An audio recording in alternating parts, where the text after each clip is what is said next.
Tayo ba talaga nakakausap ba natin talaga ang Diyos in the personal way, in the way He wanted us to communicate with Him? Ano bang paraan ng Lord? Paano tayo kausapin ni Lord? Dahil alam natin, God is alive, so if He's alive, He communicates. If He communicates, He imparts understanding and ideas to people whom He wanted to communicate with. So therefore, kailangan dito ng listening ears sa mga tao niya. Wag hindi ka nakakarinig ng boses ni Lord, probably you are not yet connected with Him in a spiritual sense. Wala pa kayong intimate relationship with the Lord. That's why Christianity is not religion.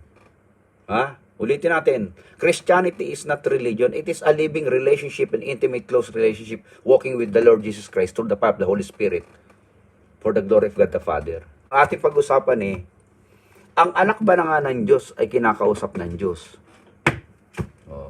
If you are a child of God, ikaw ba'y kinakausap ng Lord? Hebrew chapter 1 verse 1. In the past daw, sabi ng Hebrew writer, in the past. Kailan ito naisulat tong Hebrew? Palagay na natin, let's assume na 2,000 years ago. Sabi niya pa rito, in the past, sa nakaraan pa, ang Panginoon daw natin ay nakikipag-usap sa kanilang mga ninuno sa magitan ng propeta sa maraming panahon at iba-ibang paraan. In the past, God spoke to our ancestors through the prophets at many times in various ways. Ganda, no? Nung unang panahon pa nila Moses, nila Abraham, nung unang panahon pa, na ang Panginoong Diyos daw ay nakikipag-usap sa tao sa magitan ng kanyang mga propeta sa maraming pagkakataon at iba-ibang paraan. Pwede sa hangin, sa ulan, sa gidlat, sa iba-ibang paraan if you read your Bible, God has spoken to His people in various ways nga talaga. Pero verse 2, sabi doon, but in these last days, ganun nyo He has spoken to us by His Son, whom He appointed heir of all things, and through whom also He made the universe. Itong dalawang huling araw na to, ito nasa last days na nga tayo Itong mga panahon na natin, itong contemporary age na to, sa panahon natin. Sa panahon natin ngayon, nakikipag-usap din daw ang Panginoon sa magitan ng kanyang anak na si Jesus Christ. Iba sa panaginip daw, nakausap siya ni Lord. In various ways. Pero sa panahon natin, sa kanyang anak na si Jesus. Okay, para maging maliwanag ang categorization natin kung paano makipag-usap si Lord ngayon In His Son, si Jesus Christ yung salita ng Diyos na nagkatawang tao. At yung salita na ilambag. At meron tayong Biblia ngayon. So ngayon, sa madaling salita, the Word of God, which is the Bible, the Scripture, na ating binabasa ngayon, all comprises of Old and New Testament, di nakikipag-usap sila doon sa mga nasulat na sinabi sa salita ng Diyos sa Bible. Kaya, in order for us, Christian, children of God, to hear God's voice, let us all read, meditate the Word of God day and night. Upang tumimo, mag-resonate sa puso natin yung mga salita na yan. At ito'y magkakaroon ng revelation. Kapahayagan, Yung tinatawag nating Rhema revelation. Pagka binabasa mo yung Bible, para bang buhay na buhay sa puso mo yung mga sinasabi at as if it is speaking to you in the very live way or living in a very living way. Talagang buhay na buhay yung Word of God. Kaya pagka binabasa mo, feel mo talagang siya'y nakikipag-usap sa'yo. Yung mga born-again Christian po ang nakakaranas nito, yung merong espiritu. Those who have the Spirit of Christ understand the things which is spiritual. Pero yung walang espiritu, hindi maintindihan niya kahit gaano kakatalino. Meron nga ako kilalang abogado taga Muntinlupa. Sabi niya, bro, nung hindi pa ako Christian, pag nagbabasa ako ng law books, kaya kong i-interpret yan at i-expound yan. Pero nung binabasa niya rin yung Bible, hindi niya maintindihan. Bakit? Spiritual book ito. It necessitates a spirituality o spiritual man to understand spiritual things. Kaya pag hindi talaga born again, walang Holy Spirit sa puso ng isang tao, kahit ma-memorize niya yung scripture, kahit magkaroon siya ng malagaling na interpretasyon dyan, walang revelation yan sa mga tao. At sa kanya rin nakakabasa niyan at nagtuturo niyan kung wala siyang Holy Spirit. Pero maraming magagaling sa Bible dyan sa internet. Memorize nyo yung scripture pero wala kayong Holy Spirit. Hindi maintindihan ng tao yung revelation. Yung tinatawag nating born again experience. Sa Holy Spirit ho kasi ang nagbibigay sa tao ng kapahayagan, enlightenment para maintindihan yan. In the sense na ngayon kinakausap na tayo ng Lord. How does God speak? Number one, this is the number one way God speaks. God speak through the scriptures. Ayan, ulitin ko. Lahat ng ating madidinig, lahat ng information, lahat ng ideas, every ideas, information, whatever it is, impressions, if it is not agrees with the Bible, the information you receive is not reliable, is not authoritative. Bakit? Probably sa tao galing yun, hindi sa Diyos. Kasi ang Word of God, it is the whole Scripture, the plenary whole Scripture. Iyan po ay inspired. 2 Timothy 3:16. All Scripture is given inspiration of God.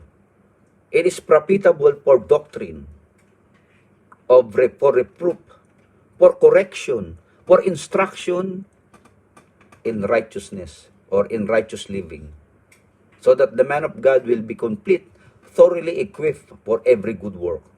O, kita nyo? Yung bawat tao ay pagka talagang masigasig na nag-aral, napangaralan ng Biblia, naturuan, na-correct, nabigyan ng instruction ng matuwid na buhay, siya ay thoroughly equipped. Equipado siya, ganap na siya para makagawa daw ng lahat ng bagay na tama at mabuti. Kung lahat ng tao, yun ang guiding principle natin, yung Word of God, di puro mabuti ang ating magiging outcome ng ating mga actions. Bakit? Yun ang mai-input sa utak natin. The idea of holiness, righteousness, justice, mercy, and grace. Ayun ang laman ng Bible. Pag yan ang naging saturate ang utak mo ng mga bagay na yon, your mind dwells on those things. What will be the outcome niyan sa iyong karakter, sa iyong action, sa iyong actuation? So, of course, righteousness din. Kaya, tell me what you're reading and I will tell you who you are. What you read, you are. Yan. Ano pinagbabasa natin? Magbabasa ka ng mga bagay-bagay na nakakatakot. Di matatakotin ka. Mga lustful magazine, yan ang pinagbabasa mo, di naging lustful ka. Mga chismistic, gossip, naging gossiper ka. Kung ano nga yung binabasa mo, yan ang pumapasok sa kukote mo. Yung nagiging mindset mo. Saturate mo yung Word of God, yung utak mo. Yan ang lalabas sa'yo. Siyempre ba, salita ng Diyos. At yung condition ng inyong mindset, nakukontrol. Bagamat may emosyon tayo, meron tayong sinful nature na gusto mong manapak. Pero sasabihin naman ng Holy Spirit, yan ba pinapagawa ko? O gusto nang nararamdaman mo, pero sabi ng Bible di ba? Gentleness. The fruit of the Spirit is love. Tapos ka na. Tapos na yung nararamdaman mo. Kaya hindi ka pwedeng magdesisyon sa nararamdaman. Ayan na naman. Ang dami tayong ng taong nasira dito. Kasi pag pinakaramdaman mo ang mga desisyon mo sa buhay, lagi kang doubtful, lagi kang unstable, lagi kang flip-plant. Wala kang conviction na sinasabi ni Takahashi-san. Pero if you have the Word of God in your heart, you have the conviction to stand for truth because the Word of God is the truth. Sanctify them by your Word. Your Word is truth. John 17:17. Yun ang maliwanag. Kaya ang tao, pag ang Word of God ang naging guiding principle niya sa buhay, hindi basta-basta nagdidesisyon yan pag emotional yan. Galit yan, nagtampo yan, masama ang loob niyan. Hindi yun ang pinapakinggan niya, kundi ano ba sinasabi ng Holy Spirit dito through the Word of God sa aking nararamdaman. Ay, galit lang pala ako.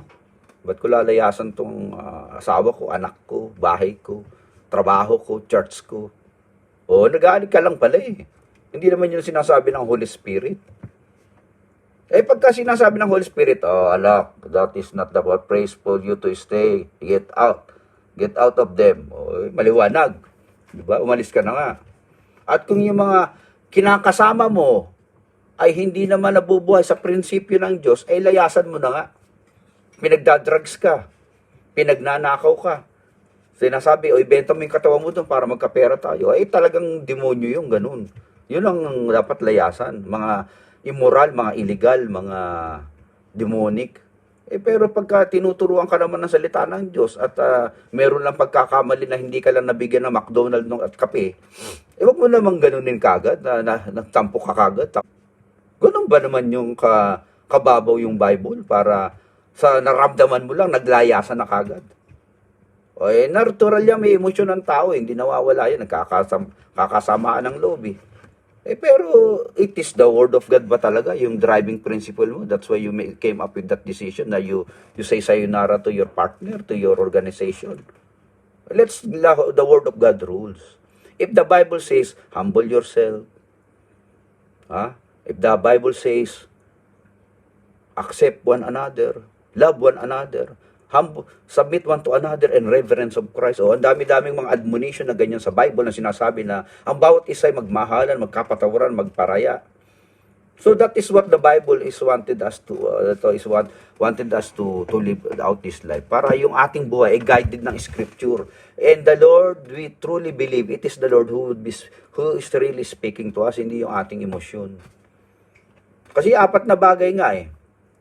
Apat na bagay ang pinagmumula nung naririnig natin. First, the voice of our personal emotion. Second, from the voice from the devil.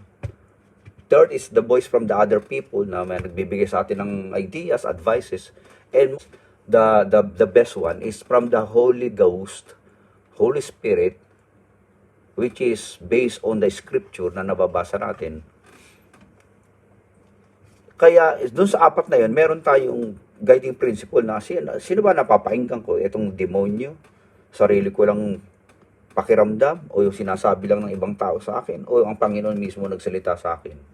Kaya nga, the Scripture will flatten or iron out yung categorization ng kung saan ka ba talaga nakarinig. Sarili mo lang ba yan? O nagkaroon ng impression sa yung demonyo na sinabi, suntukin mo na, murahin mo na. Diba? Paka-demonyo talaga. Siyempre, gusto ka agad ng Satanas, magkagulo na ka, at magkamatayan, magkasira-sira na eh. The devil comes to steal, to kill, and to destroy. Kaya yung kanyang impression sa utak mo, lalo pag galit ka, manakit ka na. Of course, hindi galing sa Lord yun. Hindi naman sasabihin ka na Holy Spirit na, saksakin mo na yan. Hindi naman ganun, di ba? Holy Spirit nga siya eh. Minsan yung emosyon mo naman, pag galit ka talaga, nagse-self-pity ka na lang, nang-i-snub ka na lang, lumalayo ka na lang, dinededma mo na lang, kaya para wala nang away, hindi mo na lang pinapansin, o emotional ka nun, o nagkukulong ka na lang sa kwarto mo, iyak ka na lang doon, hindi ka na mamamansin, because of your emotion. Pag humingi ka naman advice sa ibang tao, sasabihin naman isang tao sa iyo, lalo yung yung kumakampi sa iyo, ay isnabin mo, ay wag mo nang batiin, ay wag mo nang bigyan, ay wag mo nang ganyan-ganyan, iba naman yung advice, puro downers din, imbis na i-uplift yung spirit mo, di-discourage ka pa, di ba? Kaya wag tayong magkonsulta dyan sa mga yan. Let's consult the Word of God. What is the Bible telling me about my situation? What I'm feeling right now? Am I agreeing with the Word of God, or am I agreeing with my emotion that the devil is saying to me, retaliate, vindicate yourself, reproach them, sumbatan yan. Sa diablo galing yan. At yung emosyon mo, kinakapitalize naman ng demonyo para lalong palalain yung iniisip mong masama. Hanggang kaya na, yung galit mo na puno na sa puso mo at hindi mo pa binubuga, ayun, nagsunto ka na lang, bigla ka na lang nambunot, nagsisisigaw. Yung iba, nakakapatay pa. Kaya dapat mag-ingat.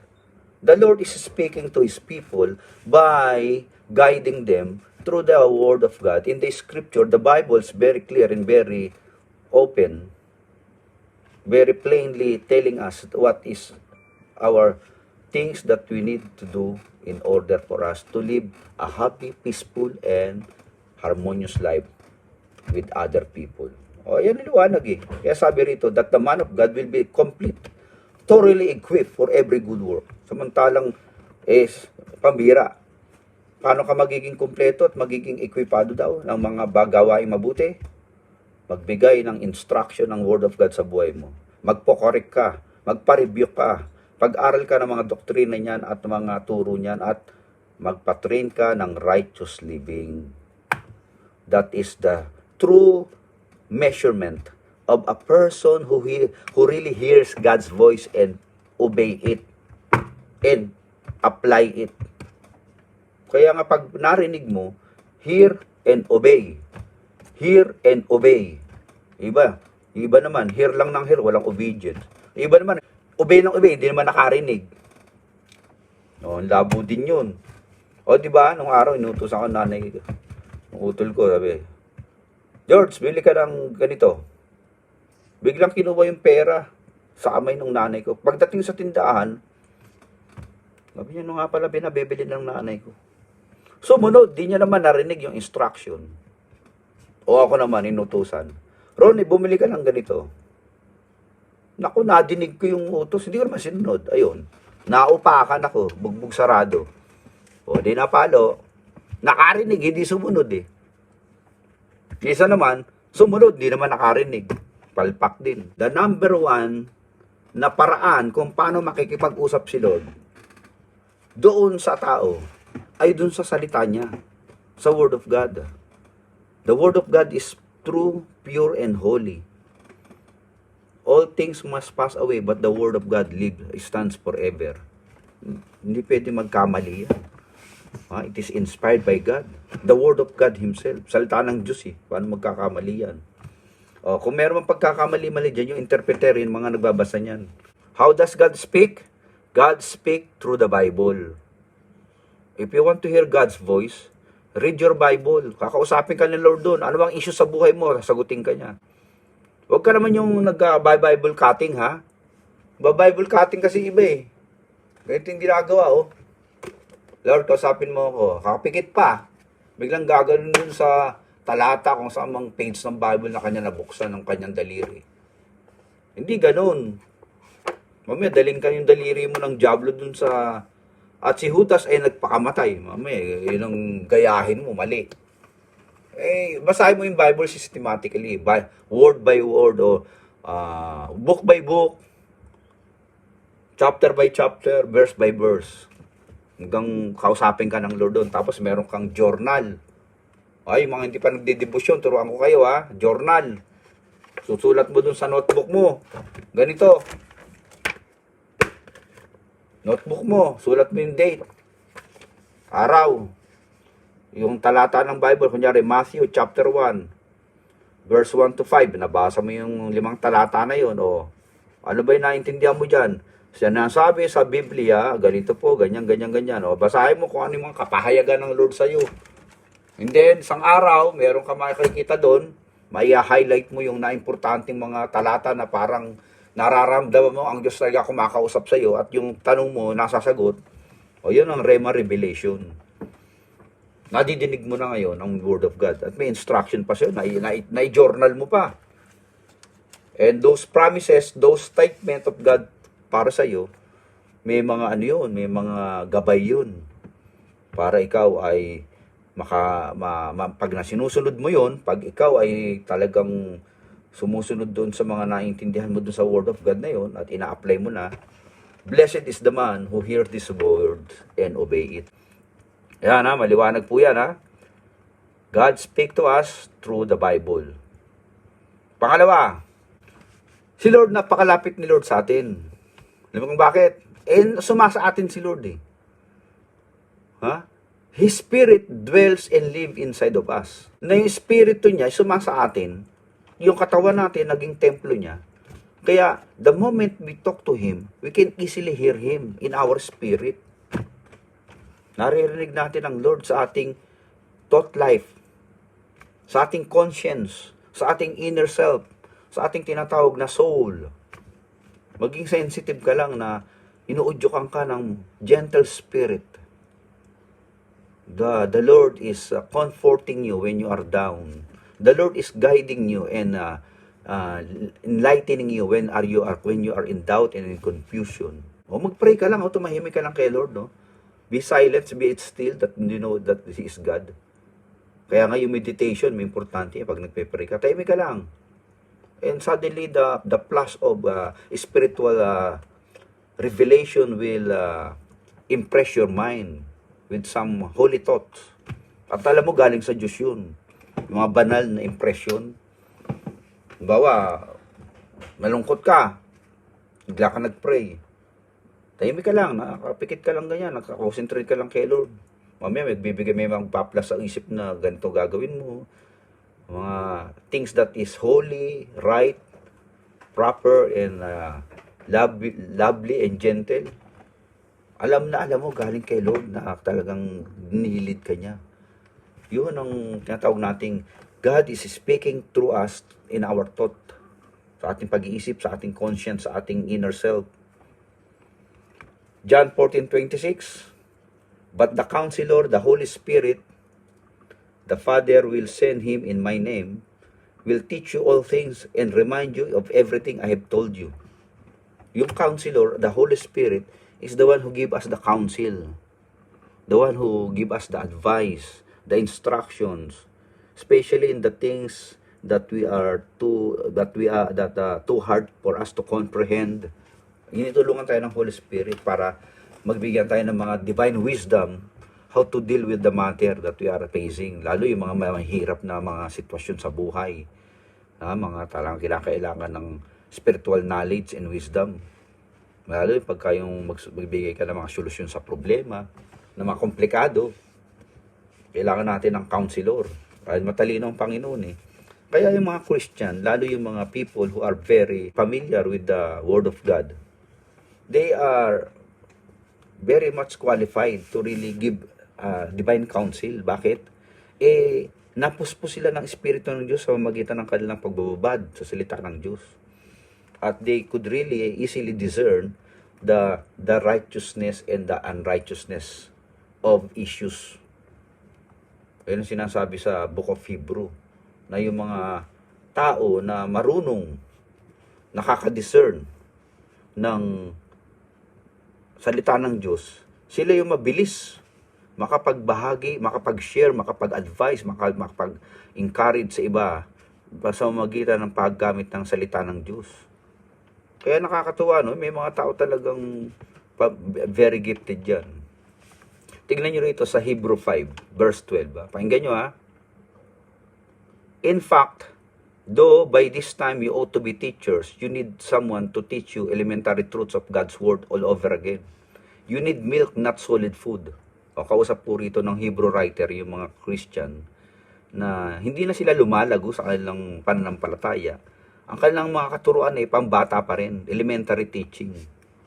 Anyone who lives on milk, Hebrew chapter 5, verse 13. Anyone who lives on milk is still an infant. O, tama nga naman. Pagka yung bata, pinakain mo ng beef steak yan, mai-impatyo yan. Hindi niya kayang nguyain yun at i-digest yun eh. Milk pa ang kailangan nun, bata eh. Pero tayo matatanda na. Sabi rito, Hebrew 5:13, anyone who lives on milk, being still an infant, is not acquainted with the teaching about righteousness. Di ba? Tama nga naman. Yung mga bata, hindi pa nila pamilyar yung paano yung turo ng tama't mali. Wala nga pa silang alam nun eh. Mga baby, mga bata eh. But solid food is for the mature. Yung mga malalalim na at matatanda na at mga matured na sa panampalataya, karne na kakainin yan. Malalalim na nga at talagang solid na ang pag-aaral na kanilang pag-aaralan. Pero ang sabi dito, hindi enough yung kumakain, nag-i-internalize ng Word of God. Hindi enough yun. Nagmamature sila ron, hindi enough yun. Ito ang kasunod, who by constant use, yun ang mahalaga. Nag-intake ng Word of God, in-internalize, kinain, pinag-aralan. Yung salita ng Diyos, pag sinabing in-intake, pinag-aralan o inabsorb sa utak at kukote niya, ibig sabihin, in-internalize niya yung Word of God. He devoured the Word of God, in-internalize, isinapuso, Yun daw yung mga nagmamature na yun. Pero ang sabi dito, who by constant use. Yan ang problema sa maraming nag-aaral ng Bible. Aral ka ng aral ng Bible, kulang ka sa constant use. Ulitin natin. Who by constant use. Hindi yung memorize mo yung page to Bible. Memorize mo nga yan, hindi mo naman, wala ka naman doon sa constant use. Paano yun? Wala na, hindi na believable nga talaga yung Christian life mo. Hindi mo naman ginagamit Hindi mo naman pinapamuhay. Hindi naman sinusunod. Sabi rito, ulitin natin Hebrew chapter 13 5 verse 13. Anyone who lives on milk, yung mga bata nga, milk, dede, are being still infant. He is not acquainted with the teaching about righteousness. Ay, kaya nga yung baby, turuan mo na, oy baby, wag kang magsisinungaling Oy baby, wag kang magnanakaw Oy baby, wag kang magtatampo Oy baby, wag kang mag-i-snap. Hindi niya nga alam yun They do not understand righteousness. Wala pa nga sila sa age of accountability. Pero sa verse 14, ito yung matatanda na kausap dito. But the solid food for the matured. Kung 12 years old ka na pataas, 7 years old pataas, alam mo na yung right and wrong, alam mo na yung magsinungaling, alam mo na yung stealing, alam mo na yung curse word. Nasa accountability ka na. Matured ka na, hindi ka na baby. Who by constant use have trained themselves. Kaya daw nate-train sila, kaya sila napapamiliarize, kaya sila nasasanay, kaya sila nagiging mainam at magaling at mapaulit-ulit nilang ginagamit kasi.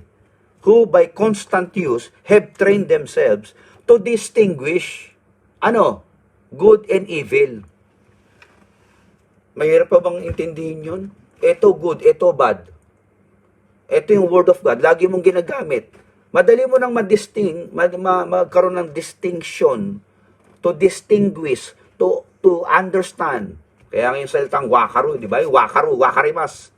Wakaru yung tabak, hinati yung bagay na hinati niya, kaya na-divide niya, na-distinguish niya, na-distinct niya ang difference nung right and wrong. Tama ang Word of God. Pag may constant use ang isang Christian na nakakarinig ng Word of God, lagi niyang ino-obey, madali niyang ma-discern yung good and evil. Ngayon, ikaw, meron kang desisyon gagawin dyan sa buhay mo. Hindi mo malaman kung ano bang gagawin ko rito, pastor. Ako'y hirap na hirap ng magdesisyon. Ako ba'y tama o ako ba'y mali? Kung emotional ka, mamamali ka. Pero kung konsultahin mo yung Word of God, ay hindi ka magkakamali. Bakit? The Word of God is righteous. The Word of God is plain and simple. The Word of God is for the truth. And they who follows the Word of God, the truth, will never be gone astray or misled. Hindi ka mamamali. Yung Word of God yun Kaya, huwag ka muna magdesisyon pag emotional ka. Kung ikaw, sino ka man nanonood dyan ngayon sa akin? Yung mga mag-share nito, i-share nyo dyan sa buong mundo. Maraming confused, maraming lito, maraming in doubt, maraming disoriented and dislocated ang utak. Hindi malaman ang gagawin. Ayaw konsultahin si Lord by reading the scripture, His Word of God. Kung kanino pa lumalapit na mga barkada at mga counselor niya na hindi naman nagbabasa ng Bible, wala ring alam sa direksyon ng Diyos. Kaya binibigay human opinion based on their limited knowledge and finite mind that prone to make mistakes. And therefore, if you submitted to their counsel, ano nangyayari sa atin? Palilpak! Ayan na naman sinasabi natin. Yung tao, sabi nga ni Jesus Christ, yung bulag, gagabayan yung kapwa bulag, saan pupulutin yung dalawang yan? Sa imbornal. Hindi tayo kumonsulta kay Lord. Kaya nga sinasabi, yung mga solid food, representing the deeper teaching of the scripture, the solid food at for the mature. Ito nga dito, ang dami-daming gagaling sa Bible, mature daw kuno. Tingnan mo buhay. Diba? Lagi na lang may kaaway, lagi na lang nakasimangot, lagi na lang asar, lagi na lang nakikita mali sa kapwa niya. The hearing of God's word, if without constant use, nasasayang. Oh, di ba? Nasasayang lang yung salita ng Diyos sa Philippians 4:8. Finally, brothers and sisters, whatever is true, whatever is true, whatever is pure, whatever is lovely, whatever is admirable, if anything is excellent and praiseworthy, think about such things. Oh, tingnan niyo ba? Ikaw ba, ganyan ka na ba mag-isip? Ano mang mga totoo, marangal, tama, malinis, kaibig-ibig, kamangamang, kanais-nais, mga bagay na excellent. Pag sinabing excellent, kakaiba, talagang angat sa iba at kahanga-hanga, praiseworthy, mga bagay na kapuri-puri. Hayaan nyo daw yung utak natin ay masanay mag-isip ng mga yun. O, yan yung Word of God eh. O, di ba? Pag matured ka, naririnig mo yung boses ng Lord. You are saturating your mind of the Word of God. Patuloy mong pinapamuhay yan. Ay, praise the Lord sa buhay mo. Pagpalain ka ng Panginoon.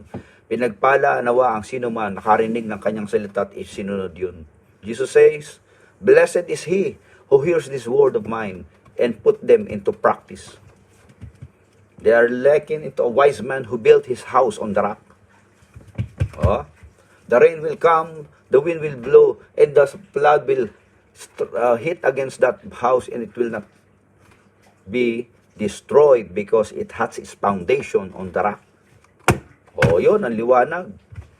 So, para dun sa mga gustong makarinig ng Word of God at maintindihan nyo kung paano bang magsalita si Lord, God speak to us through His Word, and God also speak to us through our emotion, to our inner self, to our soul, in our inner life, because we are the temple of the Holy Spirit.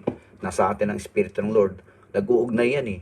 Nagtutugma naman yung Spiritong sumasa atin, which is the Holy Spirit, saka yung Word of God niya.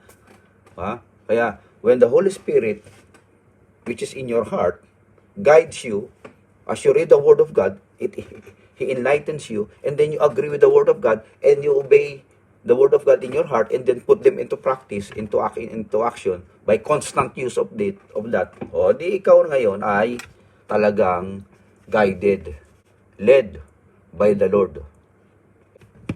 Yung topic po natin, paano nakikipag-usap ang Diyos sa tao? Nakikipag-usap siya sa salita ng Diyos, sa Bible. At kung gusto nyo makaroon ng instruction mula pang sa Panginoong Diyos para hindi magkamali, dahil siya ay totoo, gagabayan ka sa lahat ng totoo. So, sa leksika ng Bible, at constant use.